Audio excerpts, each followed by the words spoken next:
The key card clicked. The door to room 1408 swung open. I pulled my suitcase in and stopped. On the edge of the king bed sat Vanessa Hart, the woman I had argued with in every conference room for 3 years. Her bags were already unpacked. Her eyes were brighter than I had ever seen them. She tilted her head. "One bed. Don't make it awkward, Foster." My ears went red before my face did. My hand rose to my father's silver pen resting over my heart. 3 days later, everything would change. My name is Dylan Foster. I'm 34, and for 8 years I've worked as a senior strategist at Halden & Kite, a mid-sized ad agency on the 14th floor of the West Monroe building in Chicago. I live alone in a small condo in Lincoln Park, in a unit that looks down on a maple tree that turns red 1 week before every other tree on the block. Every autumn, without fail. I've been divorced 3 years, no children. My ex-wife, Sydney Marlowe, wanted me to leave the agency and work for her father's firm. I said no. She called me small. We signed the papers on a quiet July afternoon, and I walked out onto Michigan Avenue feeling strangely light, the way a man feels after a long fever finally breaks. The pen in my shirt pocket belonged to my father, a copywriter, gone since I was 26. A silver pen with a slim clip and a faint scratch near the nib. It lives directly over my heart, because that's where he carried it. At the office, they call me the quiet closer. My best friend, Blake Iverson, laughs too loud and eats too loud. And then there's Vanessa Hart, 30 years old, senior copywriter, who has cut off my sentences in every meeting for 3 straight years. The team calls us a weather system. Our mandatory team-building trip took us to Lake Geneva, Wisconsin. The same weekend, a rival agency, Sydney's new company, was hosting a summit there. I knew. I got in the van anyway. At check-in, the desk clerk apologized. The room had been double-booked. The only bed left in the resort was in a suite under Vanessa's name. I told her to call up and ask. She said yes in a second and a half. I took the elevator up alone, my thumb resting against the pen in my pocket out of old habit. 14th floor, room 1408. I told myself this would be fine. It was not the surprise on Vanessa's face when the door opened. She wasn't surprised. She wasn't professional either. She looked, and it took me 3 days to find the word, ready. I offered to take the sofa. She waved me off without looking up. "Foster, we've shared a conference room for 3 years. The bed's bigger than my first apartment. Split it." She said it too easily, like a sentence she'd rehearsed long ago, and finally found a use for. She mentioned the drive had given her a headache. I didn't think much of it. I just walked to the little kettle in the corner, found a mint tea bag in the courtesy tray, and set the cup on her nightstand without a word. She looked at it a long moment, then up at me. "Thank you, Dylan. Not Foster, Dylan." The first time in 3 years, I let it sit there in the room unremarked, because naming it would have made it vanish. Before I turned off my lamp, I took the silver pen from my pocket and set it on the nightstand. Her eyes went straight to it. "That's not a work pen," she said quietly. "Nobody carries a real pen like that into a fluorescent conference room." I gave her the short version. My father, a copywriter, gone when I was 26, 3 rules taped to my monitor. She went still for a beat. Then, softly, "Your father sounds like someone I would have wanted to meet." I opened my mouth to ask something back. She'd already clicked off her light. The next morning brought a workshop. Bad coffee, dry markers, a mock campaign for a fictional coffee brand. Vanessa and I landed in the same small group. For 3 years, that had always meant an argument by 9 a.m. That morning, she slid the marker across the table, sat at my right, and only spoke when she saw me drifting toward a bad idea. Her voice was different, lower, calmer, none of the old edge. Blake walked past our whiteboard, stopped for a full 3 seconds, looked at us like a man seeing his own house from across the street, and walked on without a word. At lunch, he cornered me at the buffet. "Foster, 2 hours, 0 shouting. Are you two dying?" "We're strategizing," I said. Blake said. "That's what my parents called it before the divorce." I laughed. Vanessa, 3 feet behind him with a coffee cup, laughed too, quietly into her palm. Blake heard her and, to his credit, didn't turn around. That afternoon was called Campaign Confessions. Describe a project you'd ruined and what it taught you. Vanessa chose a mentorship story from her old agency. A junior designer named Priya, torn apart on a conference stage by a senior man who wanted an audience. "Someone else defended her that day," Vanessa said. "I was too slow. I never forgot who it was." I asked who. She changed the subject with a grace it must have taken 3 years to perfect. We had an hour before dinner. She asked if I wanted to walk along the lake. In 3 years, neither of us had asked the other for anything that wasn't a font change. I said yes. We walked 20 minutes in silence, packed dirt and pine needles underfoot. Then she asked, "Foster, why do you always let junior writers talk over you in meetings?" "Because someone did it for me once, when I was junior. He didn't have to." "Who was he?" "My dad." She went quiet for a long time after that. The kind of quiet that has weight in it. The kind that makes a lake feel like a room. Dinner was at a small Italian place downtown. 6 of us crammed around a table for 4. The waiter came for drinks. Vanessa waved off the menu. "Bourbon neat for him. Buffalo Trace if you have it." The waiter nodded and wrote it down. I looked at her. She kept her eyes on the waiter, the small perfect smile of a woman who wasn't going to explain herself. Blake laughed so loud a nearby table turned. "Foster, she knows your drink," I said. "Apparently she knows a lot of things." Vanessa didn't turn her head. Back in the room, she opened her laptop at the desk to take notes, reached into her sleeve and pulled out a silver pen. Not similar to mine, nearly identical. Same size, same finish, same slim clip, only the angle of the clip a hair different. I was at the sink, and I saw it in the mirror. Something moved in my chest I had no name for. "Nice pen for late nights," I said, keeping my voice normal. "Where did you get it?" She hesitated. Half a second I'd remember for the rest of my life. "A conference. Years ago." She didn't say which one. Her hand on the keyboard was completely still. We split the bed a second night. Lights out, both of us turned slightly away. 30 centimeters of white sheet between us. On the nightstand, 10 centimeters apart, sat 2 silver pens, catching the same weak light off the lake. Sometime after midnight, thinking I was asleep, she said very softly into the dark, "You always were the quietest person in the room, Foster. I don't know why I thought fighting you would work." I didn't dare breathe. I lay there a long time after that, listening to the heater whisper, watching lake light move across the ceiling, smelling the faint mint from the tea, and the cool metal scent of 2 identical pens, close enough to touch. She had said my name twice that day, once over the tea, once from a bed she was already sharing with me in the dark, thinking I couldn't hear. Both times without the office in her voice. Both times like a small object she'd been holding a very long time, and had finally let herself set down. On the 3rd morning, Sydney Marlowe walked out of the elevator in the resort's east wing, like a woman who had never left my life. In the 10 hours that followed, she had exactly enough time to build a small bomb, place it under Vanessa's feet, and vanished before I heard it go off. I was at the lobby coffee bar when I saw her, a latte too large for her hands, the same smile she'd worn our entire marriage, the smile of a woman who behaves as though a camera is always somewhere nearby. "Dylan," she said. "What are the odds?" The odds were high. Her new agency was sponsoring the summit in that exact wing, and she'd been drinking her latte in that exact spot for 2 mornings already.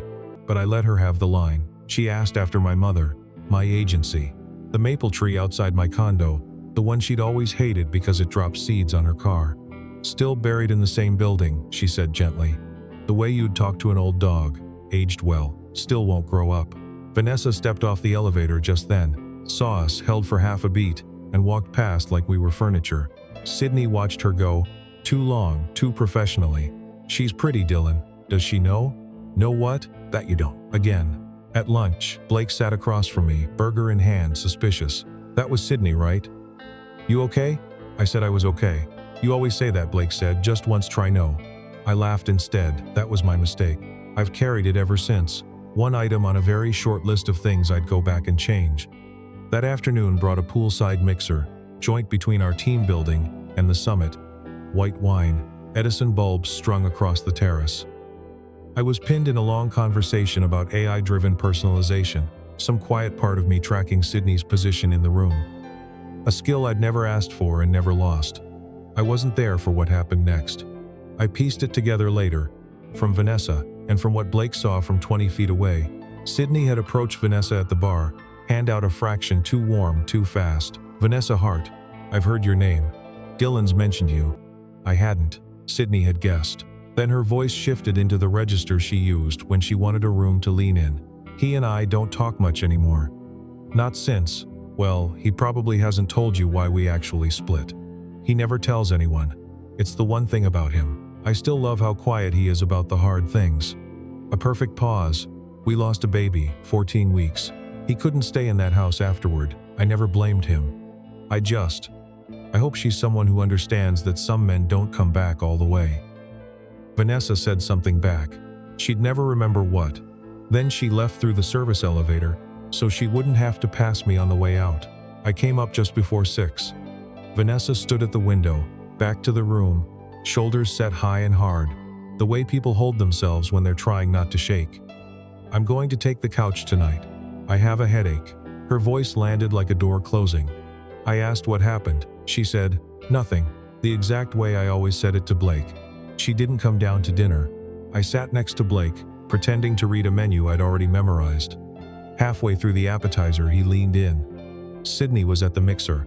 I saw her talking to Vanessa for maybe 6 minutes. Thought you should know. I set the menu down. Everything I ate that night tasted like paper. Upstairs, Vanessa was already on the sofa, back to the room, blanket pulled to her shoulder. On the desk, someone had pushed my silver pen back across the invisible line that had somehow become the middle of the room. The way a customs officer slides your passport back. Her own pen was zipped into her laptop sleeve, capped, gone. It was the clearest answer I'd ever received from another human being. The next morning, Blake sat 3 tables away and texted me instead of walking over. Whatever Sydney told her, it was a lie. You know that. Now go tell her that. Vanessa sat alone by the window, ate half a slice of dry toast, didn't touch her coffee. In 3 years of arguing, I had never seen her go this quiet. Some people go quiet because they're calm. She was not calm. She was afraid. We had one final workshop that morning. She critiqued my draft the old way. Sharp, precise, cutting. But the sharpness was empty. She was using her hands, not her heart. Blake kicked me under the table hard enough to bruise a rib. Later, when the facilitator was distracted, Sydney found me at the coffee bar again. She saw the pen in my pocket and smiled just a little. You're still carrying that pen. Some things don't change, I said. Some things don't need to. She held my eye 1 second longer than a stranger would have, and walked away without another word. I understood, maybe for the first time, that she had come to this resort knowing exactly what she planned to do. Standing at the window that evening, when the room had gone almost dark, Vanessa said one thing without turning around. Foster, if I ever fought you in a meeting, it was because I could afford to. Not everything I've done around you was affordable. I didn't have time to ask what she meant. She was already reaching for the light. I lay awake that night listening to her breathe across the room, smelling chlorine drift up from the pool outside, watching the shadow of Edison bulbs sway against the curtains. For 3 years, I'd thought Vanessa Hart's silence meant she didn't like me. That night, I finally understood something I should have known on day 1. Some people go quiet only when they're afraid of what they might say. And Sydney had always known exactly where to aim. The last day of the trip, I found her on the wooden dock, behind the resort just before sunset. She sat at the far end, feet not quite touching the water, low gold light coming in across the lake. No boats out, no one else around. I walked over and sat 3 planks away. She didn't look at me, I spoke first. I told her about Sydney, all of it. 4 years of marriage, 2 years of arguing, the ultimatum about leaving Halden and Kite, the word small thrown at me across a kitchen counter one April night. I told her about the baby. There was no baby. Sydney had faked a pregnancy scare the last summer of our marriage to keep me from filing the papers for 6 more months. I hadn't known it was fake until my divorce lawyer laid the medical records on the table and asked, gently, if I wanted to talk about them. I never stayed angry at Sydney, I said. I just needed you to know that whatever she told you was a very edited version of a story that never actually happened. There was no baby, Vanessa. There was an ultimatum. That's the whole story. I stopped talking. The silence sat between us for what felt like 30 seconds. She was looking down at the water. Her shoulders came down half a centimeter, so small I wouldn't have caught it in anyone else. But I caught it in her, because for 3 years, apparently, I had been learning her shoulders without knowing I was learning them. She spoke without looking at me. A conference, 3 years ago. A panel on young creatives. A senior man named Roland spent 9 minutes tearing apart a portfolio belonging to a junior designer I was mentoring. Her name is Priya Anand. She was 23. She stopped breathing. I froze. Then a man on the panel cut Roland off. Calm, no theatrics, and turned the whole critique inside out until Priya was breathing again. She finally turned her head toward me. That was you, Foster. 4th row. I saw the pen in your pocket when you pointed at the slide. I didn't say anything. She kept going. She told me she'd applied to Halden and Kite 3 months after that conference. Told herself it was for the work. Told herself she'd been too afraid to look me up online, so she assumed I was still married. By the time she got the job and learned I was already divorced, the armor was on. The rival persona was built. She kept it because it let her sit in a conference room with me 4 times a week and never have to ask a single question she wasn't ready to be turned down for. Every time I argued with you, Dylan, I was buying myself another week of being allowed to look at you. She opened her small bag and took out her silver pen, held it up in the last of the light. I bought this 2 days after that conference. A stationery shop. A woman named Elo sold it to me. I have never written a single word with it. I just carry it. She laid it down on the wood between us, and the low sun caught it exactly the way it caught mine. I didn't speak for a while. Inside my head, I was walking backward through 3 years of small moments. Every cut-off sentence, every chair chosen to my right, every drink ordered before the waiter asked. 3 years of looking straight through me, and I had never once seen it. My father used to say the truth is quiet and stubborn, and it waits. On that dock, I began to understand what he meant. I didn't kiss her. Not because I didn't want to. I did. I didn't kiss her because we had lived 3 years under one long misunderstanding, and I wasn't going to begin the next thing with a gesture that could be misread. I reached forward, picked up her pen, turned it once between my fingers, and set it down again beside mine. 2 silver pens side by side, on old cedar planks. Then let's not waste any more time not looking at each other, I said. She smiled, really smiled. The first real smile in 3 years later, walking back along the lake path in the dark, she said, "You know the worst part, Foster? Every argument we had, you actually listened. Nobody had ever listened to me argue before. I didn't have an answer good enough for that. I didn't try to make one. We walked back to the room together and didn't hold hands. Inside, I took the folded blanket from the closet and made up the sofa. She got into the bed. Neither of us said goodnight. Neither of us needed to. I lay on that couch a long time before I slept, thinking about 3 years of meetings, where I believed I was being sharpened by an enemy. I hadn't been. I had been kept warm all that time by a woman who was afraid of the cold. We drove back to Chicago on Sunday and announced nothing.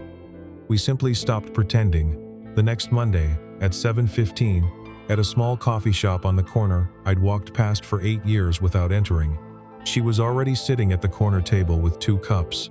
My coffee had exactly the right amount of sugar. We didn't speak for 7 minutes. It was, I think, the most peaceful 7 minutes of my adult life. Blake walked in around minute 8, saw us, stopped dead, spun on his heel, walked back out, and texted me one word. Finally, we built our rituals slowly, and none of them were loud. The night before every important pitch of hers, I left my father's silver pen on her desk, cap on, laid straight along her notebook. She never used it. She just kept it beside her hand while she worked. By morning, it was back on my desk, parallel to my keyboard. Neither of us ever spoke about it. 2 weeks after Lake Geneva, Sydney emailed. Subject line, coffee, to talk. 1 line of body text. I didn't reply. I dragged it into an empty folder called Archive and left it there, not deleted. It felt important to know exactly where it was, and important to have chosen not to open it. 3 months in, a Manhattan agency offered Vanessa a creative director role, a 40% raise, a corner office over Bryant Park, a signing bonus that would have cleared her student loans. She turned it down in 24 hours and told me neither the offer nor the refusal. I found out from Blake at the espresso machine. She turned down 8 figures over 5 years. Have you asked her why?